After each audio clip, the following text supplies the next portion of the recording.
안녕하세요. 저는 40을 바라보고 있는 대한민국의 경찰이자 한 아이의 엄마입니다.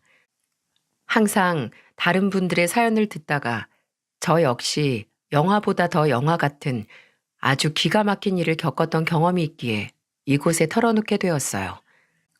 사람들이 항상 하는 말 있잖아요. 현실이 오히려 영화보다 더 잔인하고 말도 안 된다라고요. 저 역시 이 일을 겪기 전에는 그런 기막힌 뉴스를 접할 때마다 어머, 진짜 현실이 영화보다 더하다니까? 라며 별 생각 없이 이야기하던 사람 중 하나였답니다. 그런데 그게 제 일이 될 줄 어떻게 알았겠어요? 제가 경찰로 지난 수년간 일해왔지만 일하면서도 보기 어려운 사건을 저희 집에서 겪다니 사람 일이라는 게 정말 한치 앞을 모르는 거더군요. 지금 바로 제 사연을 시작해 볼까 합니다. 저는 지인의 소개를 통해 지금의 남편을 만나게 되었습니다. 남편은 항상 제게 믿음직스러운 사람이었고 흑기사 같은 사람이었죠. 내가 힘들 때나 아플 때 언제나 제 곁을 지켜주는 사람이었고요. 그런 모습 때문에 남편과 2년의 연애 끝에 결혼을 결심한 계기가 되었죠. 그래서 천천히 결혼 준비를 하면서 시댁 식구들을 만나게 되었어요. 저희 시아버지는 젊었을 때 친구랑 함께 일궈낸 사업이 성공하셔서 대기업에 정기적으로 납품을 할 정도로 한때는 잘 나가셨다고 해요. 제가 시집 왔을 무렵에는 아예 사업에서 손을 떼고 간간히 소일거리로 다른 친구의 회사 일을 도와주고 계셨습니다. 아버님은 나이가 굉장히 지긋하셨는데 그럼에도 눈썹이 짙고 인상이 강해서 젊었을 적에 얼마나 강하셨을지 눈에 훤했죠. 그리고 제 남편은 그런 아버님을 쏙 빼닮았고요. 안 그래도 남편이 연애할 시절에 제게 이런 말을 한 적이 있어요. 당신 나보고 계속 범죄자 같다고 놀렸지? 우리 아버지 보면 진짜 놀랄걸? 나보다 훨씬 무섭게 생기셨거든. 우리 아버지 보고 나 처음 봤을 때처럼 수갑 채우려고 들면 안 돼? 이라고 미리 언지를 주긴 했지만 실제로 보니 풍채가 정말 남다르시더라고요. 반면 시모는 아버님에 비해 훨씬 젊어 보였는데 남편 말로는 실제로 나이 차가 꽤 난다고 했어요.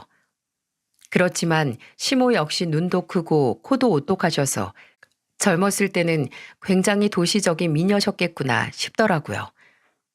두 분 다 인상이 강해서인지 잘 어울려 보이기도 했습니다. 하지만 시모는 남편의 친모는 아니었답니다. 남편과 아직 연애 중일 때 남편이 가정사를 털어놓은 적이 있었는데요. 사실 우리 엄마는 내가 어렸을 때 돌아가셨고 지금 계신 분은 새엄마셔. 그런데 처음 오셨을 때부터 나한테 잘해주시더라고. 동화에 나오는 계모랑은 완전 달랐지.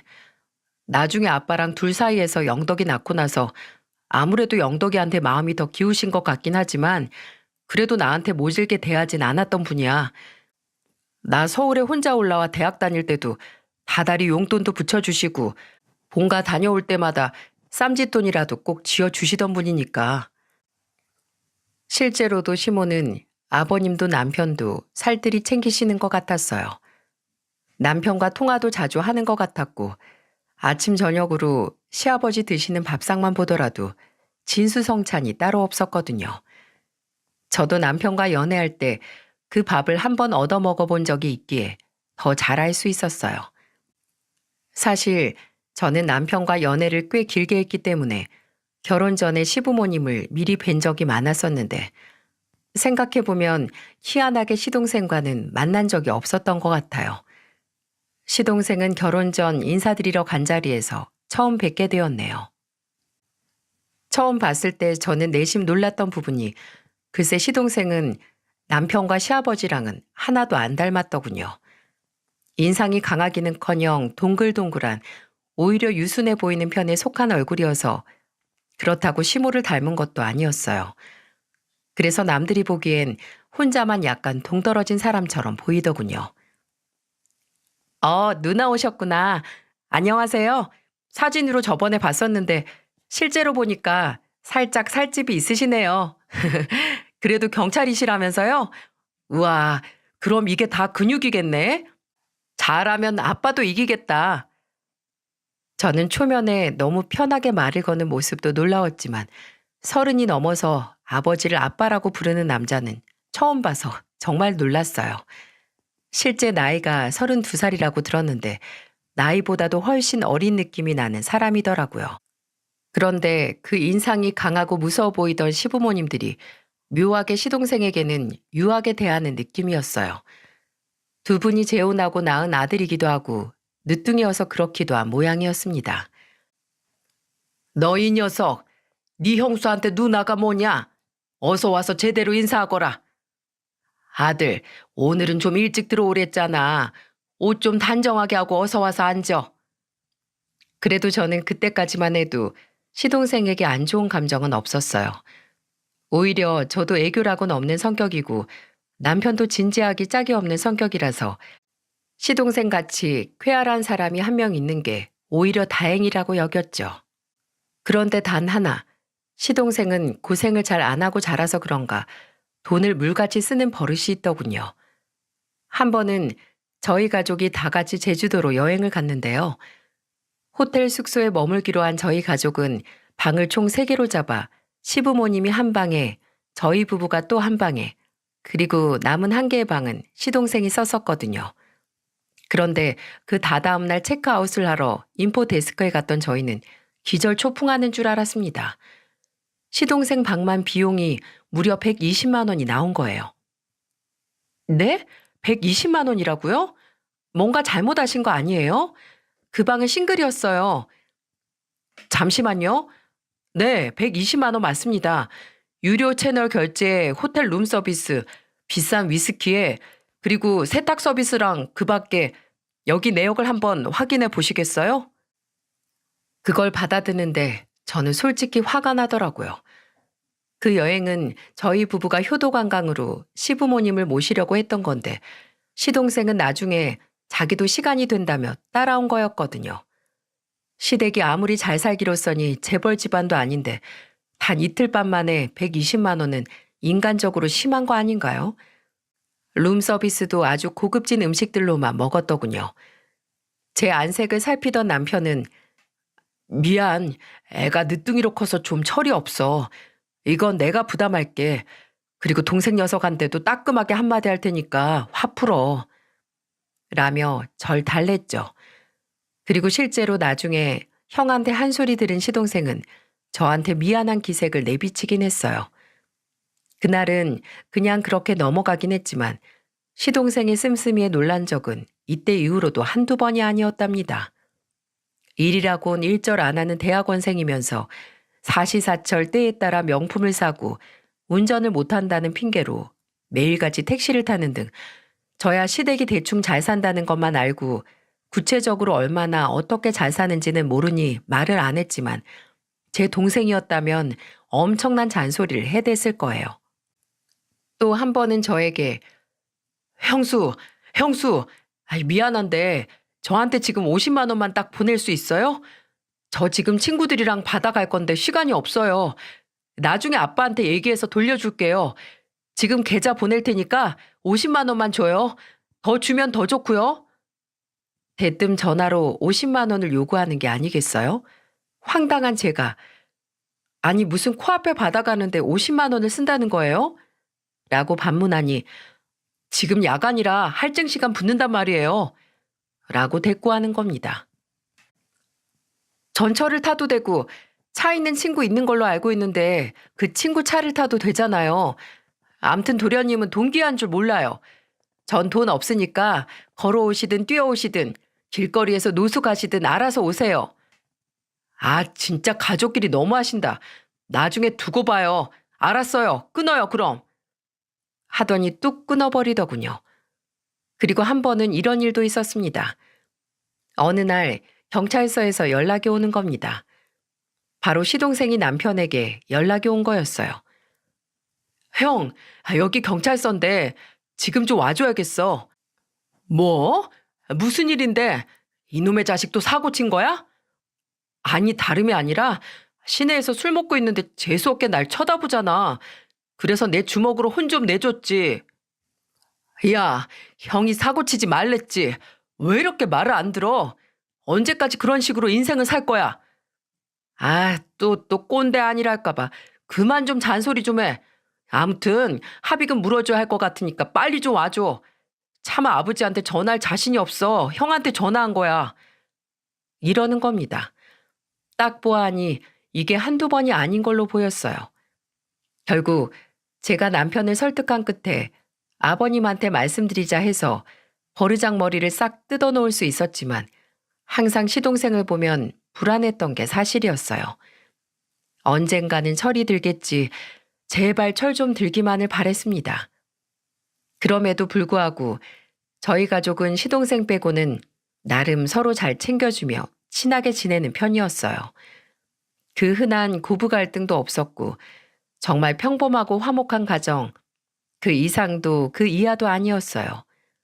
그런데 그게 전부 거짓으로 쌓아올린 관계였다는 걸 나중에 깨달았을 때 느끼는 감정은 얼마나 큰 충격을 받았는지 아마 여러분은 모르실 거예요.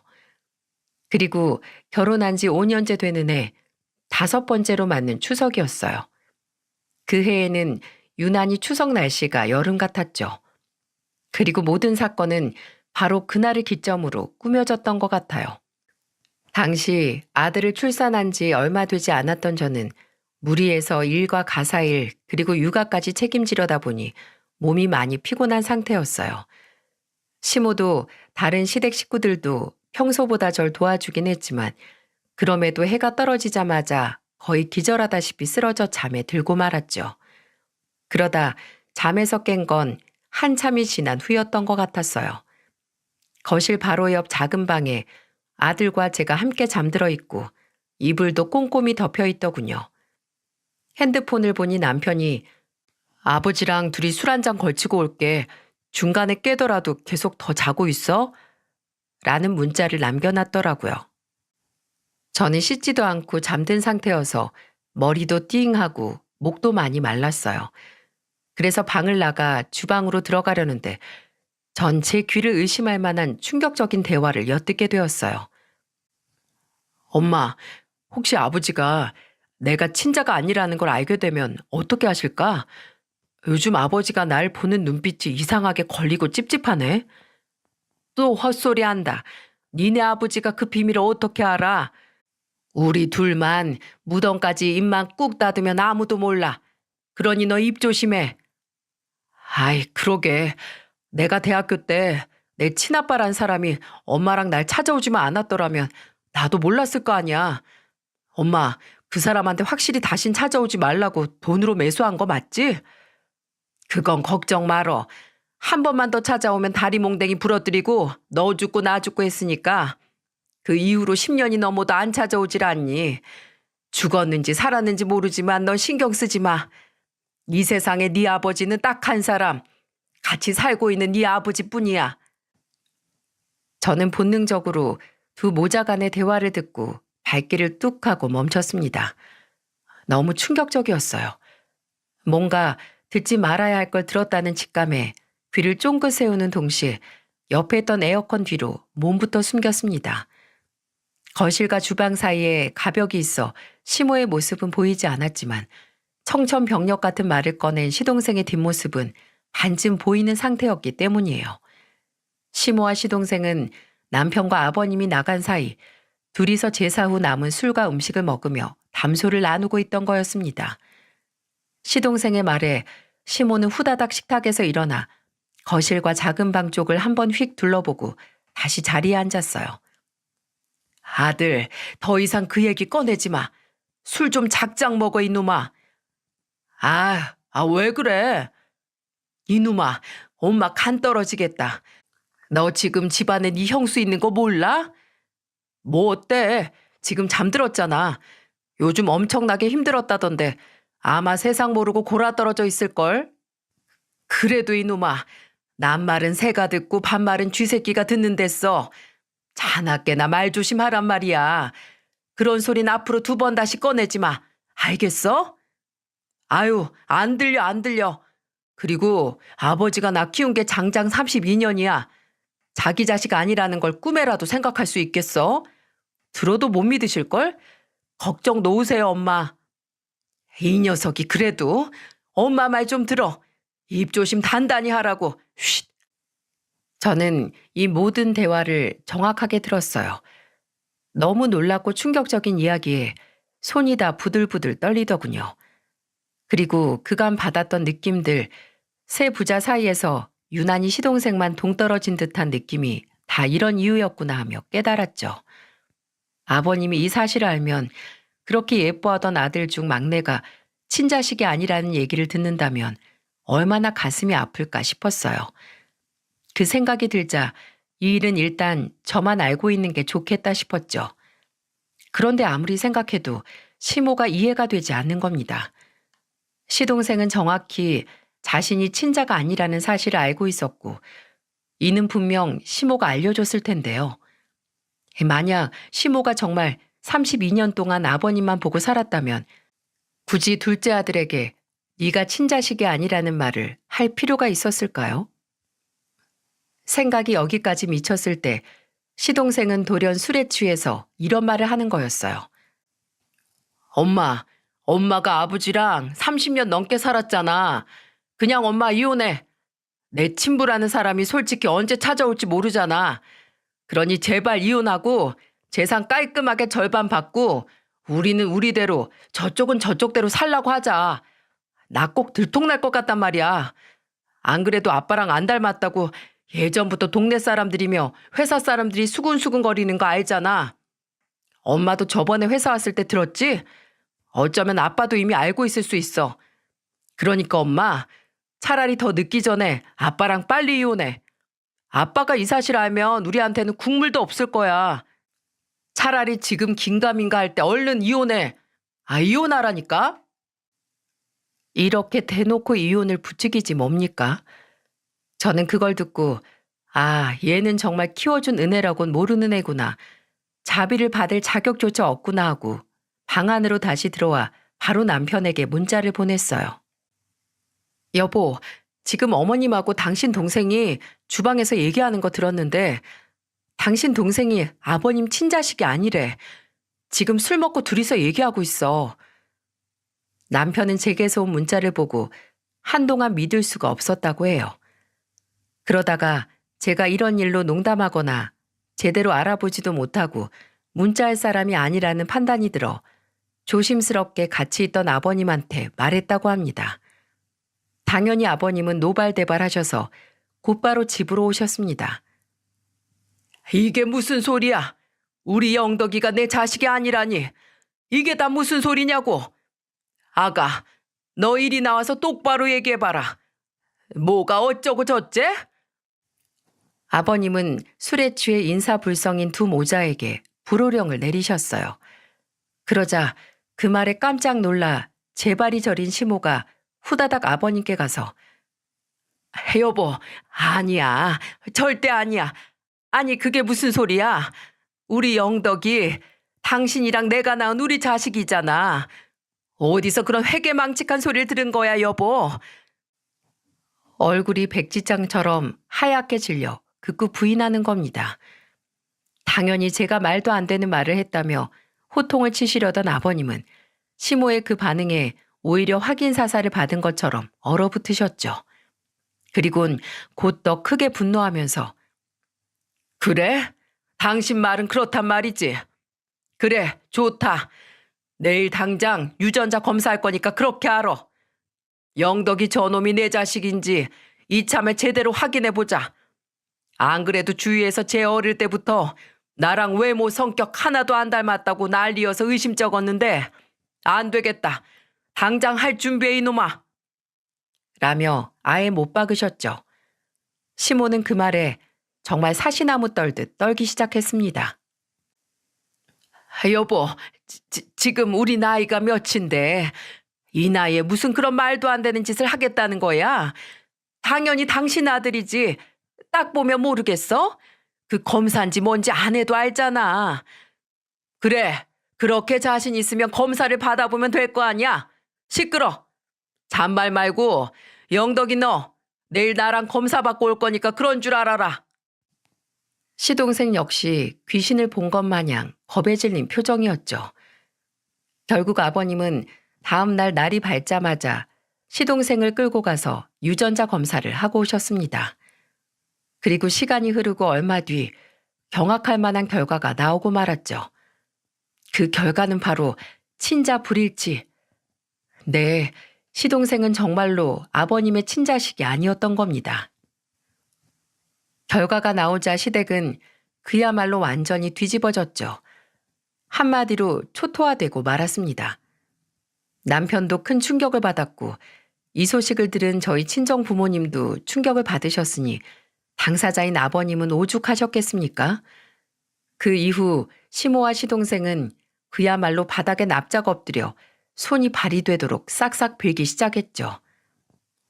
아버지, 전 아무것도 몰랐어요. 엄마가 절 속인 거라고요. 저는 태어나자마자 아버지 아들이었고 그런 줄로만 알고 살았는데 갑자기 제가 아버지 아들이 아니라뇨. 저한테 아버지는 절 키워주신 아버지 한 분뿐이에요. 여보, 우리 영덕이야, 우리 영덕이. 영덕이 몰라? 당신이 그렇게 예뻐하던 막내 아들 영덕이라고. 얘 젖먹이 때부터 당신이 손수 키운 당신 아들이야. 그래, 내가 죄를 지은 건 맞아. 당신한테 큰 죄를 지었어. 그치만 무려 32년 동안 나 당신 옆에서 할 만큼 다 했잖아. 우리 영덕이랑 그리고 당신 첫째 아들 태호. 내 친아들처럼 보살피면서 당신한테도 정말 잘했잖아. 젊었을 적 그 한 번의 실수로 32년이 전부 없던 거라고 할 수 있어? 32년이라고. 그간의 정을 봐서라도 한 번만 봐줘. 나 한 번만 용서해줘. 시모는 정말 제정신이 아닌 사람 같았죠. 어떻게든 살려고 발버둥치는 모습이 흡사 물귀신 같기도 해서 섬뜩하기까지 했습니다. 시동생 역시 정신없이 울고 있었고요. 아버님도 눈물을 흘리시며 괴로워하셨습니다. 그리고 며칠을 깊은 생각에 잠기시더니 결국 두 사람의 악어 같은 눈물에 넘어가고 말았어요. 시모야 그렇다 쳐도 아무것도 몰랐던 자식을 32년 동안 내 새끼인 줄 알고 키웠던 자식을 어떻게 하루아침에 내치겠습니까? 아버님은 한동안 술로 밤을 지새우셨답니다. 아버님 연세도 있으신데 저러다 큰 병 나시는 거 아닌가 싶어 몇 주간 저희도 피가 마르는 것 같았죠. 결국 아버님은 두 사람을 용서했습니다. 아버님은 그 몇 주 동안 시모와 시동생이 있는 집으로 들어가긴 싫으니 저희 집으로 오셔서 주무시는 날이 많았는데요. 마지막 날에는 씁쓸하게 얘기하시더군요. 내가 이 나이까지 살아오면서 세상만사 내 뜻대로 해보이겠다고 혈기를 부렸던 적이 얼마나 많았는지. 근데 태호 저놈 애미 보내고 또 영덕이 애미 들여서 영덕이 보고 같이 사업했던 친구놈도 먼저 가버리고 그러면서 결국 남는 건 자식들 뿐이라는 걸 깨닫게 되더구나. 아가, 넌 아직 잘 모르겠지만 자식 키우는 건 결국 끊임없이 나를 내려놓는 일이거든. 마음대로 되는 건 아무것도 없다는 뜻이다.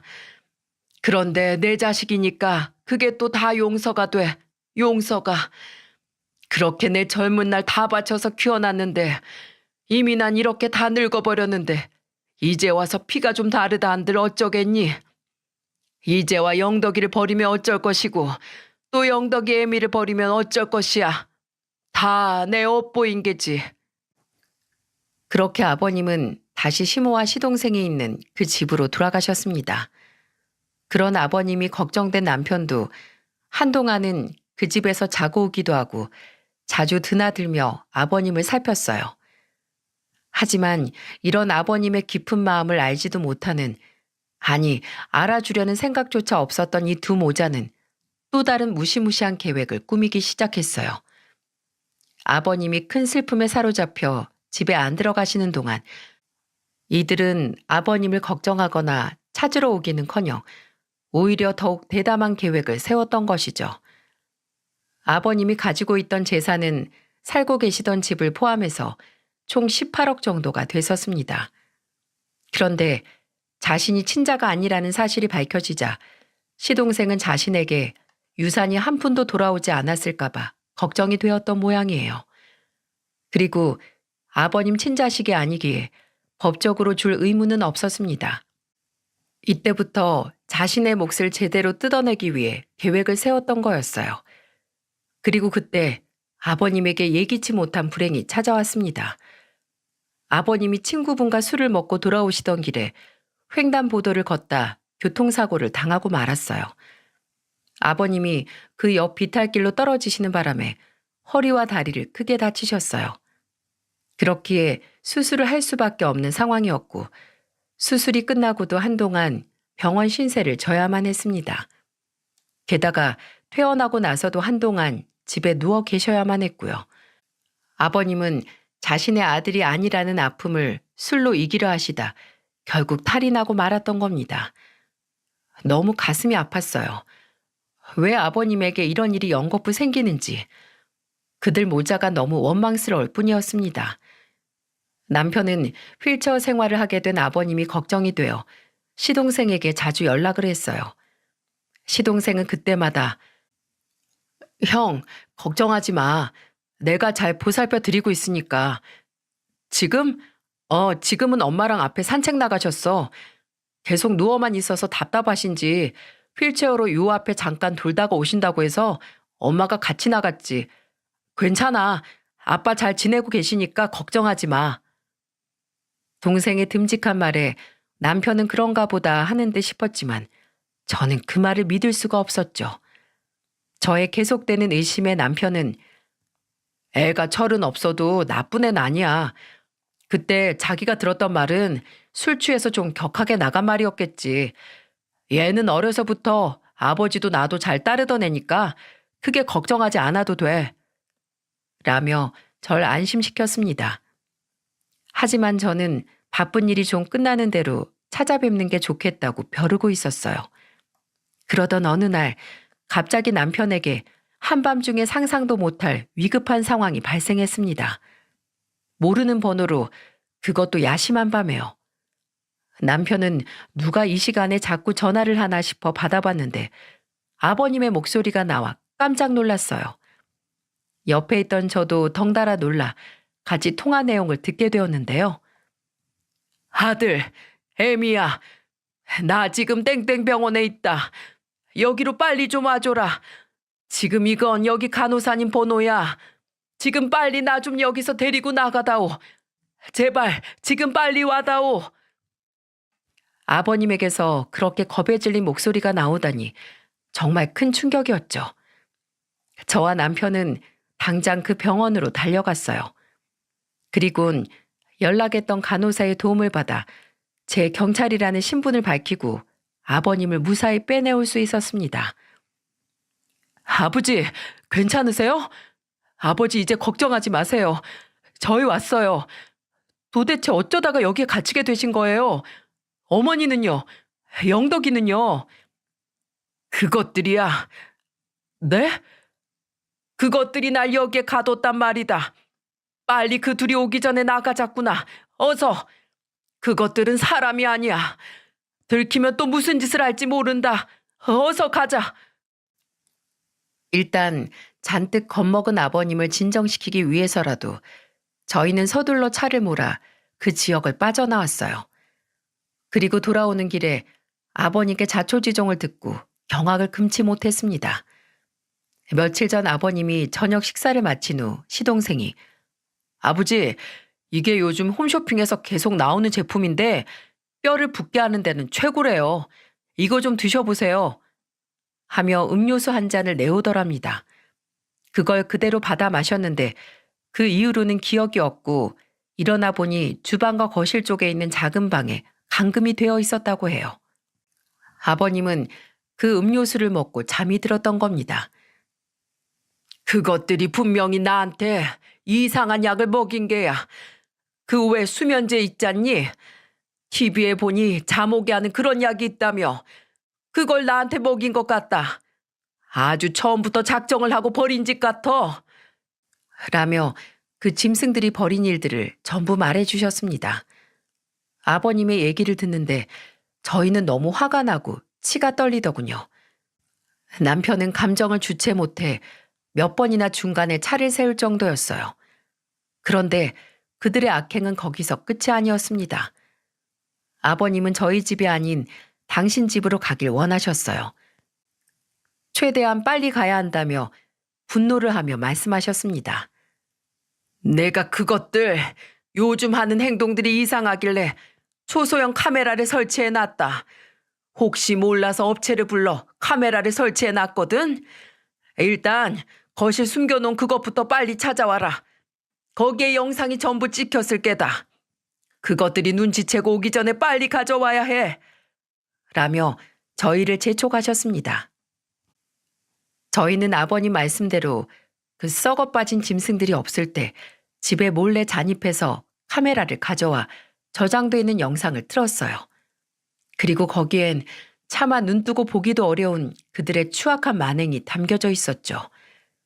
시동생의 음료를 마시고 기억을 잃은 아버님은 침대에서 눈을 뜨셨다고 합니다. 겨우 방문으로 가 문을 열어보려 했지만 문은 열리지 않았고 그 앞에서 시모와 시동생이 하는 말만 들렸다고 해요. 원래 아버님은 집안 서재 안의 금고에 금을 모으는 걸 좋아하셨는데 특히 이 당시엔 금값이 올라갈 것이라 예측하시고 대부분의 자금을 은행에 넣지 않고 일부러 금에 투자해 모아놓으셨어요. 그 사람들은 어떻게 금고 비밀번호를 알고서는 아버님이 잠든 틈을 타 금고에 있는 금과 현금들을 가로채려 했던 겁니다. 하지만 뛰는 놈 위에 나는 놈 있다는 말 들어보셨죠? 아버님은 그들이 재산을 가로챌 수 있다는 걸 짐작하고 금고 비밀번호를 바꾸고 경보음까지 설치를 했던 거였어요. 영상 안에서 시모는 계속해서 아버님께 돈을 요구했어요. 당신 이렇게 평생 누워있고 싶어? 빨리 비밀번호 말해. 어차피 우리 영덕이는 당신 자식 아니라고 재산도 안 넘길 거 아니야? 그 큰 재산 전부 큰애한테 넘길 거잖아. 그러니 아예 지금 우리 영덕이 몫을 받아야겠어. 우리 아들 이제 결혼도 해야 되니까 빨리 집 한 채는 구할 수 있는 돈을 달라고. 금고 비밀번호 뭐야? 당장 말해. 죽을 때까지 갇혀 살고 싶지 않으면. 됐다, 됐어. 난 그 돈 절대 못 준다. 그리고 난 큰놈 결혼할 때도 아무것도 안 해줬어. 기억 안 나? 그런데 지금 뭔 소리 하는 거야? 얼른 이 문 안 열어? 그렇게 나온다 이거지? 그럼 계속 그 안에 있어. 한 번 밥도 못 먹고 화장실도 못 가고 계속 그 안에 갇혀 있어 봐 어디. 우리 도움 없이는 아무 데도 못 나가.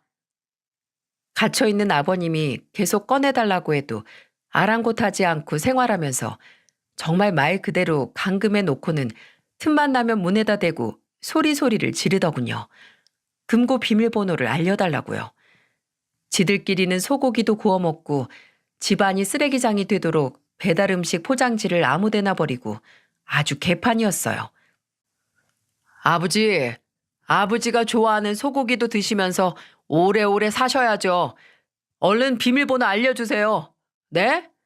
저희도 이러는 거 영 마음이 별로 좋지 않아요. 아버지만 고집 꺾으시면 될 일을 왜 이렇게 어렵게 만드세요? 아버지 손주 유치원 가는 거, 초등학교 가는 거 다 보셔야죠. 안 그래요? 아버지, 비밀번호 뭐예요? 네? 뭐냐고요? 내가 당신 재산 딱 10억만 주면 내가 당신이랑 깔끔하게 이혼해 줄게. 어? 나 이 정도면 당신이랑 오래 살았잖아. 내가 당신이랑 산 세월이 32년이에요. 32년. 이 정도면 나도 퇴직할 때 되지 않았어? 어차피 당신 나 그렇게 사랑한 것도 아니었잖아. 내가 깔끔하게 이혼해 줄 테니까 10억. 더도 덜도 말고 딱 10억으로 서로 자유로워집시다. 시모와 시동생의 협박은 오랫동안 이어졌어요. 버티다 못한 아버님이 너희, 내가 정말로 여기서 죽으면 내 재산 다 가져갈 수 있을 줄 알아? 내 사인 밝혀지면 너희도 무사하지 못할 거야. 이 무식한 것들아. 내가 내 가족들이랑 사는 집안에서 죽는다면 네 놈들이 첫 번째 용의자야. 오냐? 그래, 다 같이 어디 죽어보자. 온 힘을 다해 소리소리 지르다 아버님은 혼절을 해버렸던 거였어요.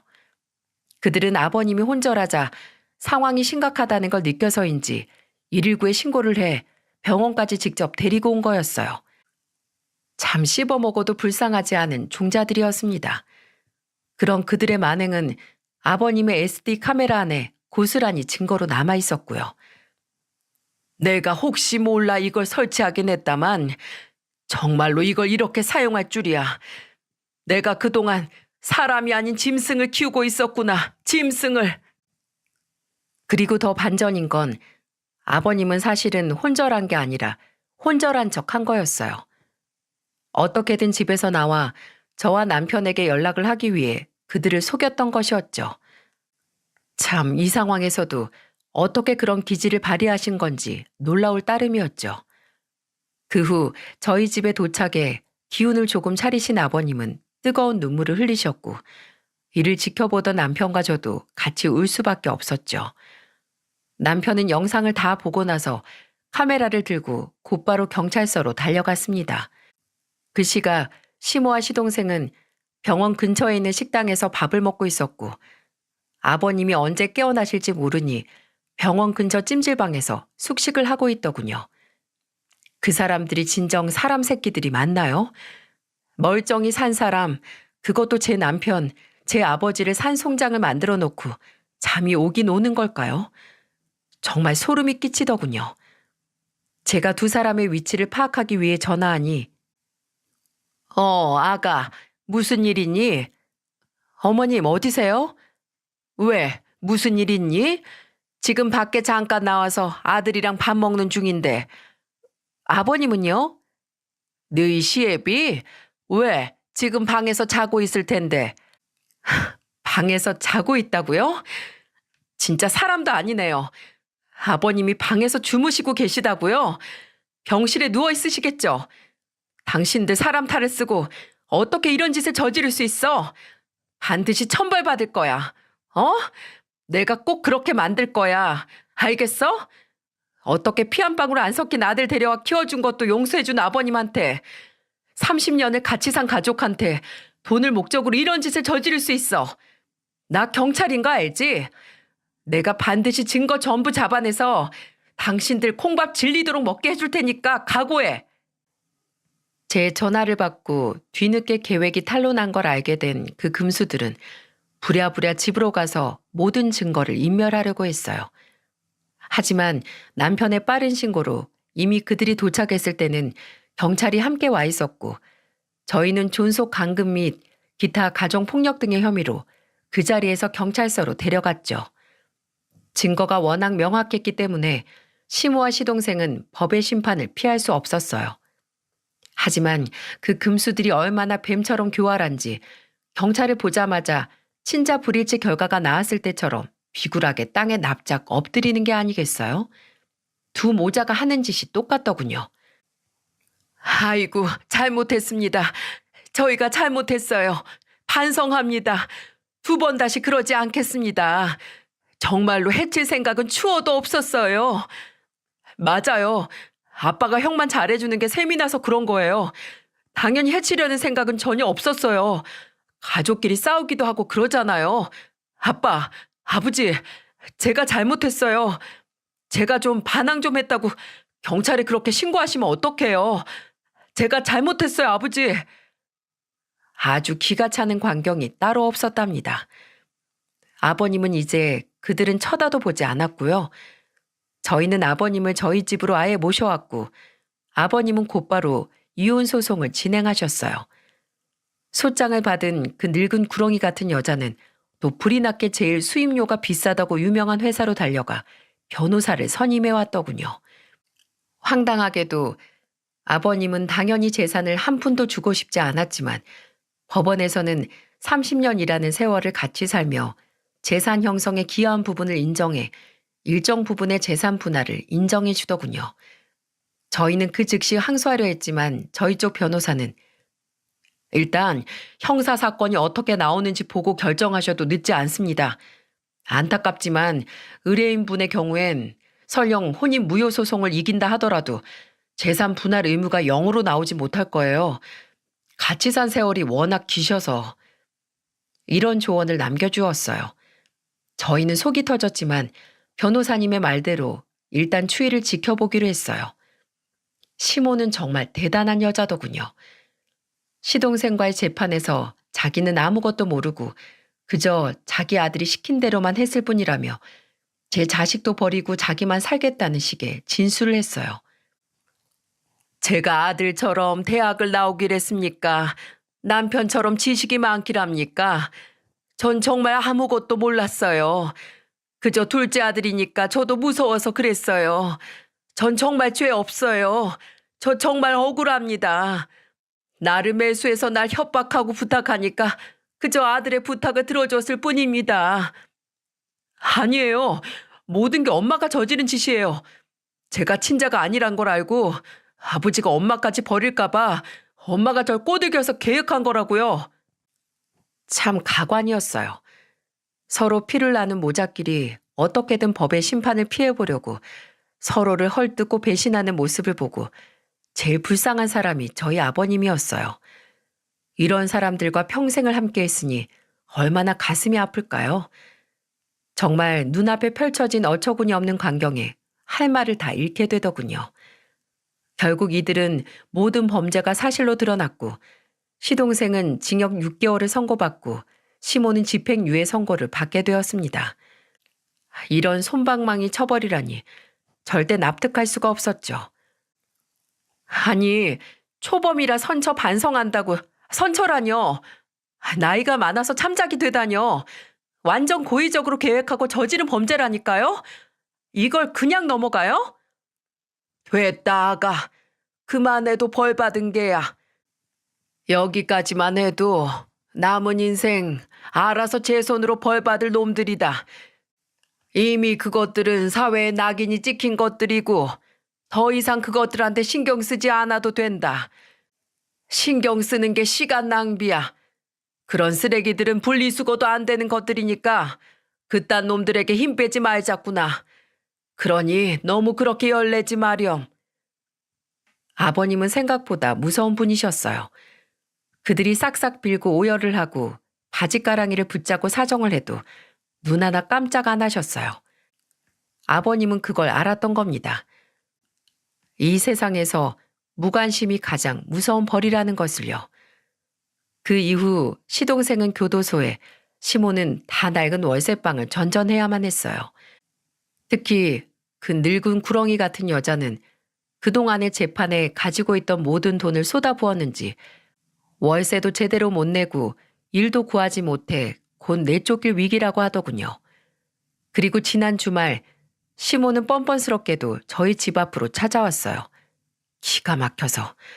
몰골을 보아하니 한 일주일은 못 씻고 굶은 듯한 꾀죄죄한 몰골이더군요. 여기 무슨 낯짝으로 찾아왔어요? 예, 아가. 네 시애비한테 얘기해서 나 좀 제발 용서해달라고 부탁 좀 해주면 안 되니? 이 늙은이가 혼자 살려고 하니 너무 이 세상이 무섭고 외롭다. 나 좀 다시 받아줘. 부탁이다. 뭐라고요? 이보세요. 낯짝에 철판이라도 깔았나 정말. 정말 가증스럽게 짝이 없네요. 아줌마, 더 이상 내 시어머니 아니니까 좀 가주실래요? 경찰 부르기 전에 좋은 말 할 때 나가요. 여보, 무슨 일이야?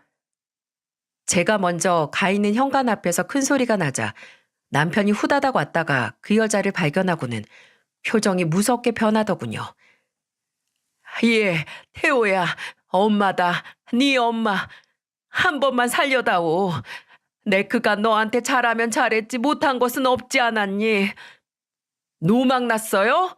정신 차리세요. 아줌마, 내가 법적인 처벌 받게 하는 거에서 끝난 거에 감사해도 모자라요. 아시겠어요? 미치지 않고서야 그 입에 감히 엄마 소리를 올려? 그리고 뒤늦게 지팡이에 의지해 겨우 걸어온 아버님이 모습을 드러내셨어요. 그 구렁이 같은 여자는 아버님을 보자마자 철석같이 달라붙으며 우는 소리를 내더라고요. 어찌나 듣기 싫던지 저는 후다닥 제 아이를 안아들고 귀부터 막았어요. 아이고 여보, 여보, 내가 잘못했어. 내가 다 잘못했어. 다 그놈 때문에 나도 영덕이 그놈 때문에 속았지 뭐야. 내가 지금 이 나이에 밥도 못 먹고 딱 고독사하게 생겼다니까. 잘 됐네. 해 그럼. 뭐? 뭘 해? 고독사 하라고. 저는 내심 아버님이 너무 사람 좋게 또 그 여자를 용서해 준다고 할까 봐 걱정했거든요. 남편도 그 순간 저와 같은 생각이었대요. 그런데 그때 아버님을 딱 보니 눈빛이 정말 형형하신 게 정말 호랑이가 되신 것 같았어요. 그리고 큰 소리로 호통을 치는데 어찌나 제 속이 뻥 뚫리던지요. 당신 말대로 32년이야. 장장 32년. 그동안 내 뒷바라지 하면서 얼마나 내 명을 가늠했었나. 말해봐봐. 어? 입이 있으면 어디 말해보라고. 머리 검은 짐승은 거두는 거 아니라더니만 그저 강한 사람 앞에서만 설설 기는 척하면서 남의 곳간 빼먹을 궁리밖에 안 하는 버러지 같은 인간이었는 줄 알았다면 내 진즉에 내쳤을 것이야. 고독사라고? 그런 벌이라도 당신은 달게 받아야지. 당신 그 표독스런 성질에 여태껏 과분한 호사를 누렸던 거야. 그동안 쌓여 있었던 죄가 도로 전부 받게. 아버님의 천둥 같은 호통 소리에 시몰한 여자는 찍소리도 못하고 벌벌 떨다가 뒷공무니가 빠지게 도망을 갔습니다. 그래도 한때 좋게 생각하던 시어머니였는데 그 겹겹이 쌓여있던 거짓이 낱낱이 파헤쳐지니 초라하기 그지없는 금수였을 뿐이더군요. 그 모습을 보자니 검둔 개가 몇 감듯 한다는 말이 딱 들어맞는 것 같았답니다. 살면서 누구나 실수할 수 있죠. 순간적으로 나쁜 마음도 먹을 수 있어요. 하지만 제 잘못을 제대로 깨닫지도 그 잘못으로 인해 큰 코가 다쳤음에도 뉘우치지 않는 사람은 사람이 아니라 짐승이죠, 짐승. 앞으로도 영원히 갱생 가능성이 없으니까요. 아마 아버님도 그걸 아셔서 앞으로 저들이 제 죗값을 제가 알아서 받을 거라고 말씀하셨나 봅니다. 저희는 아버님 본가를 처분하고 저희 집에 아버님을 모시면서 잘 살고 있어요. 아버님은 요즘 손주 재롱 보는 재미로 웃음도 많아지시고 얼마나 얼굴이 좋아지셨는지 모릅니다. 저희 모두는 전보다도 더 행복해졌고 아픈 기억은 전부 잊고 더더욱 행복해지려고 노력하고 있어요. 그런 저희의 노력 덕분인지 아버님은 건강도 많이 회복되시고 재활치료도 열심히 받으셔서 이제는 조금씩 휠체어 없이도 걸어 다닐 수 있게 되었죠. 워낙 나이가 있으신 분이라 젊은 사람보다 쉽진 않겠지만 아버님께서 정상적으로 걸을 수 있도록 며느리로서 최선을 다할 겁니다. 그리고 대한민국 경찰의 일원으로서 잘못을 저지른 사람은 꼭 죗값을 받는다는 걸 꼭 상기시켜 주겠습니다. 저의 두서 없었던 이야기를 끝까지 들어주신 모든 분들께 정말 감사드립니다. 오늘 하루도 나쁜 것은 빨리 잊거나 지나쳐 버리시고 행복한 것들만 가득히 보시길 바라겠습니다. 감사합니다.